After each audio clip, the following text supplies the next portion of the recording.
Now I'm going to talk about group decision making. Decision making groups are widely used in organizations.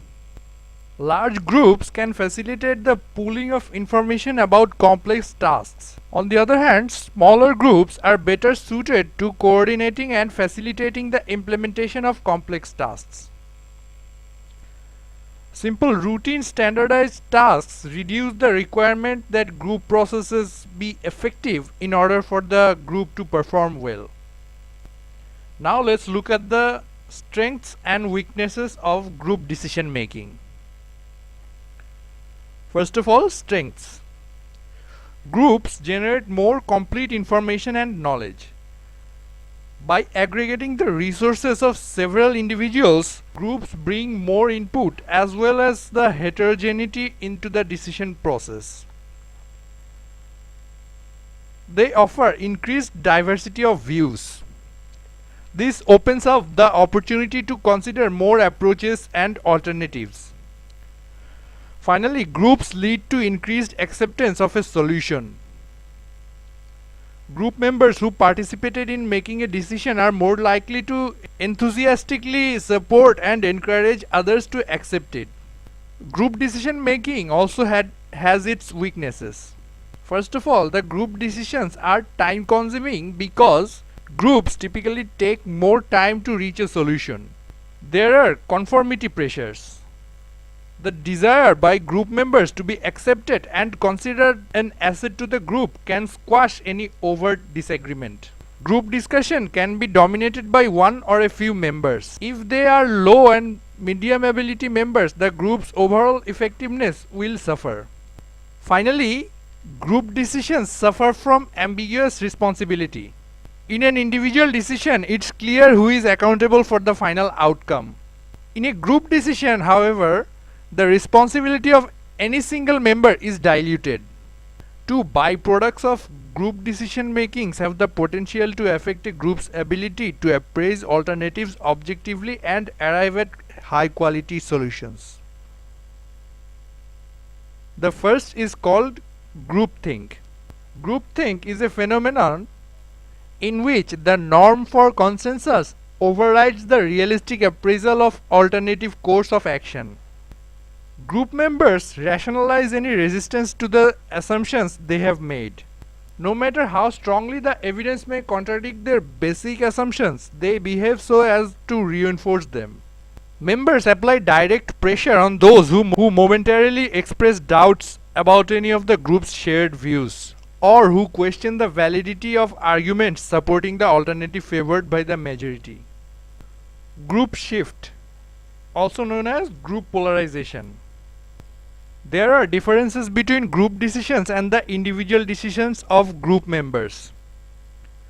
What appears to happen in groups is that the discussion leads members towards a more extreme view of the position they already held. The group discussion tends to exaggerate the initial position of the group. There are several types of decision-making techniques for a group. Now I'm going to talk about 4 of them. First of all, we have interacting groups. The most common form of group decision making takes place in interactive groups.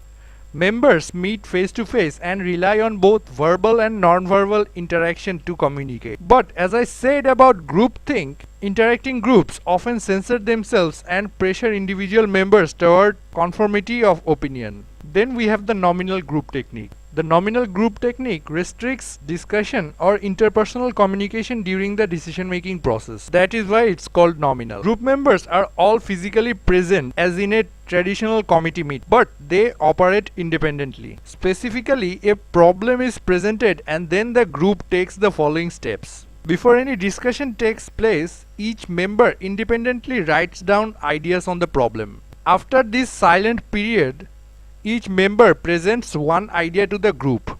No discussion takes place until all ideas have been presented and recorded. The group discusses the ideas for clarity and evaluates them. Then Each group member silently and independently rank orders the ideas. The idea with the highest aggregate ranking determines the final decision. The chief advantage of the nominal group technique is that it permits a group to meet formally but does not restrict independent thinking. We also have the brainstorming technique.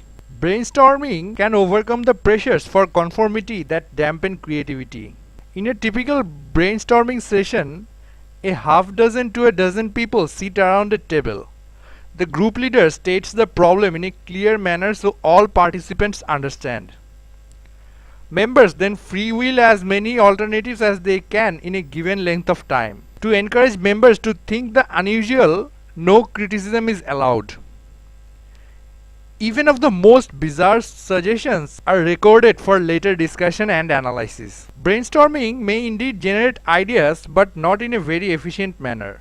Individuals working alone can sometimes generate more ideas than a group in a brainstorming session. When people are generating ideas in a group, many are talking at once, which blocks the thought process and eventually impedes the sharing of ideas. Lastly, we have electronic meeting. The members will interact on computers, allowing for anonymity of comments and aggregation of votes. Once the required technology is in place, the concept is simple.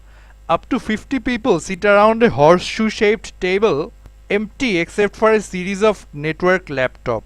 Issues are presented to them and they type their responses into their computers. These individual but anonymous comments as well as aggregate votes are displayed on a projection screen. This technique also allows people to be brutally honest without penalty. And it is also fast because chit-chat is eliminated. Discussions don't digress and many participants can talk at once without stepping on one another's toes. By talk, I mean type. Each of the 4 group decision making techniques has its own set of strengths and weaknesses. The choice actually depends on what criteria you want to emphasize on. An interacting group is good for achieving commitment to a solution. Brainstorming develops group cohesiveness. The nominal group technique is an inexpensive means for generating a large number of ideas, and electronic meetings minimize social pressures and conflicts. And that was the end of this video. Thanks for watching. I hope you learned something new today.